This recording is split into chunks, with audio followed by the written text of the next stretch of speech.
जर त्यांच्याकडे खऱ्या अर्थाने ताकद असती, लोक त्यांच्या बाजूने असते, तर ह्या सगळ्या गोष्टी कराव्या लागल्या असत्या का? अहंकार तर त्यांच्यामध्ये भरून आहे का? थोडंफार ते झुकतायत कारण त्यांचं वाटोळं लागले. 12 वाजलेत त्यांचे, नवीन टाइम आहे ना 12 वाजलेला.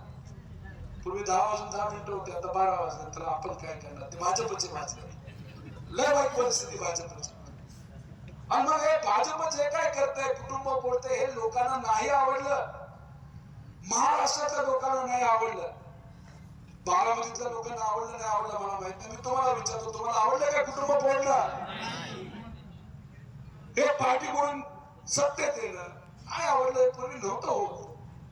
तर ह्या सगळ्या गोष्टीचा विरोध या इलेक्शन मध्ये आपल्याला करायचा आहे. पण तो विरोध करत असताना तुम्हाला मनीदा गँग धमकवाय, तुम्हाला अडचणी आणण्याचा प्रयत्न करते. एका मगाच्या कार्यकर्त्याला सांगितलं इथं राहायचंय ना. हो, इथं राहायचंय म्हणजे काय तुमची जाग आहे काही? तुमची इथं राहायचंय. ते मनीदा गँग मध्ये असं बोलतात इथं राहायचंय का? म्हणजे बोलते गुंडाच्या पुढे तुम्ही गेला. अरे घर आमचं, जागा आमचं, कुटुंब आमचं, कुटुंब आम्ही जगवतो, कुटुंबासाठी आम्ही कमवतो. आमचं जर कोणी आजारी पडलं तर आम्ही त्यांना दवाखान्यात घेऊन जातो. आमच्या मुलामुलींना आम्ही शिकवतो. आणि जर सगळं आम्हीच आमच्या कुटुंबासाठी करतो, त्या मनीदा गँगला काय हक्क आहे तुम्हाला सांगण्याचा? हे करू नको, ते करू नको. आहे का त्यांना हक्क? मग काय करायचं या बाबतीत? काय करायचं? हे इलेक्शन ताब्यात घ्यायचं. काय करायचं? फक्त इलेक्शन ताब्यात घ्यायचं. घेणार का नाही घेणार? अहो, काही लोक म्हणतात हे मनीदा गँग रात्री बसते. कुठं बसते ते तुम्ही समजून घ्या. बसल्यानंतर चर्चा करतात. सुप्रियाताई एकटी पडली, एकटी पडली सुप्रियाताई. मनीदा गँग जर सुप्रियाताई बरोबर नसेल तर एकटी पडली का? सर्वसामान्य माणूस त्यांच्या बरोबर. तुम्ही आहात ना बरोबर? कार्यकर्ते आहेत का बरोबर? इथं साईडला बसणारे जे सगळे युवा कार्यकर्ते, मागे बसणारे जे सर्व, ते आहेत का सुप्रियाताई बरोबर? मग एकटा पडलं नाही. मनीदा गँग बाजूला झाली तर पार्टी संपली. अहो, तिथं भावानी शब्द दिला होता. काय शब्द दिला होता? की राजकीय यंत्रणा मी बघतो.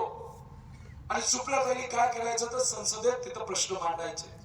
आपली सरकार राज्यात असेल तर कामं करून घ्यायची, केंद्रावर असेल तर तिथं आपण करून घ्यायचे, विरोधात असेल तर तिथं प्रयत्न करायचा. हेच ठरलं होतं ना.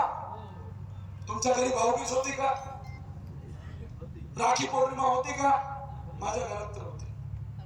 भावानी बहिणीला शब्द दिला तो पाळायचा असतो का नसतो? तुम्ही तुमच्या कुटुंबात तसं पद्धतीने करता का नाही करत?